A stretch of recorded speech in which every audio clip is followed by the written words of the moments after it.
इससे पहले ऐसा लग रहा था कि कन्नौज में बीजेपी प्रत्याशी सुब्रत पाठक आसानी से जीत जाएंगे, लेकिन अखिलेश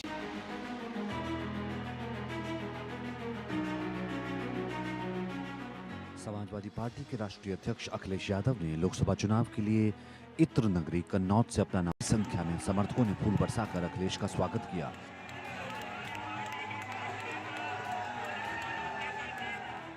ढोल नगाड़े बजाए। इस दौरान उनकी पत्नी डिम्पल, चाचा शिवपाल, रामगोपाल समेत पार्टी के कई पदाधिकारी मौजूद रहे। पहले इस सीट से सपा ने अखिलेश के भतीजे और मैनपुरी के पूर्व सांसद तेज प्रताप यादव को उम्मीदवार घोषित किया था। अखिलेश के नामांकन में तेज प्रताप शामिल नहीं हुए। नामांकन के बाद अखिलेश ने कहा, चुनाव रुझानों को देखकर बीजेपी नेताओं की भाषा बदल गई है। उन्होंने देर से कन्नौज में उम्मीदवार घोषित करने पर कहा, हथौड़ा तब मारना चाहिए जब लोहा गर्म हो। कि जब से ये हारे हैं और हारना शुरू हो गए, तब से इनके भाषणों की भाषा बदल गई और जो रुझान आने लगे हैं, जो रुझान आ रहे हैं, वो बता रहे हैं, उनकी भाषा से रुझान पता लग रहा है कि पीछे चले गए ये लोग। पूरे उत्तर प्रदेश और देश से बेहतर देंगे, सरकार बनाओ समाजवादियों की। भैया कुछ और क्या काम होने वाले हैं जो कन्नौज की जनता के लिए होंगे? एक ही काम होना, पहले इन्हें क्लीन बोल्ड कर दें और ऐसा क्लीन बोल्ड करें इन्हें तो दोबारा स्टेडियम में घुसने की बात न करें। यहाँ जिन्होंने स्टेडियम न बनाए हों, क्या आपको पता था यहाँ पे एक हवाई पट्टी बनी है? सोचिए, आज तक हवाई जहाज नहीं उतरा उसमें। यहाँ का विकास रोक दिया। समाजवादी पार्टी के सभी नेता यहाँ प्रचार करने आएंगे। नामांकन से पहले अखिलेश ने कन्नौज से नामांकन की 24 साल पुरानी तस्वीर शेयर की। तस्वीर में लिखा, फिर इतिहास दोहराया जाएगा, अब नया भविष्य बनाया जाएगा। इस पोस्ट पर चाचा शिवपाल ने लिखा, विजय भव सर्वदा। तो देखिए, अखिलेश यादव वहाँ से कई बार जीते, डिम्पल भी कई बार जीत चुकी है और फिर अखिलेश यादव जीतेंगे। और देखिए, इनका तो वहाँ कोई नाम भी नहीं ले रहा है सुब्रत पाठक का, और ये तो इनकी इतनी हवा खराब है।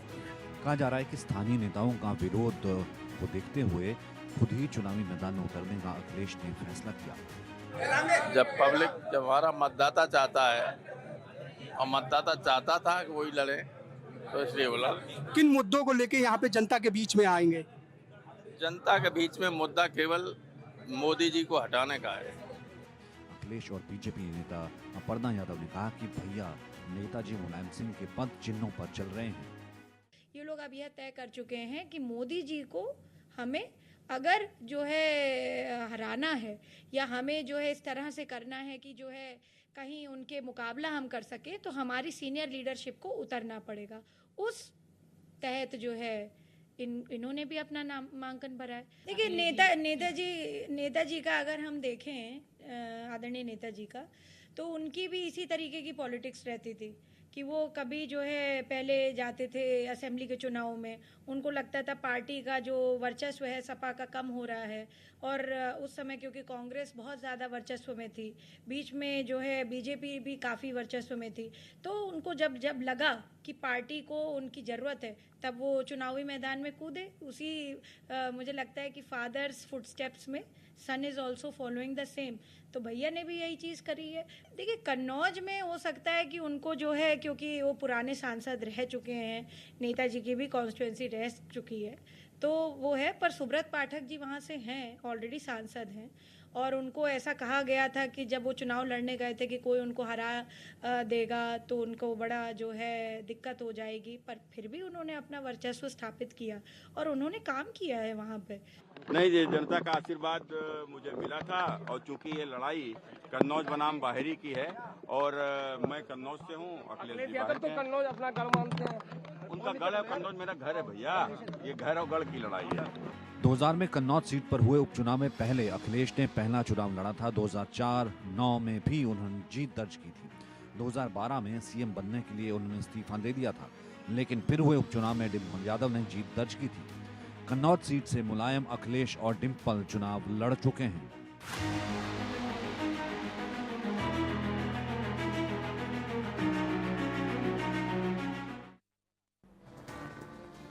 बीजेपी ने लद्दाख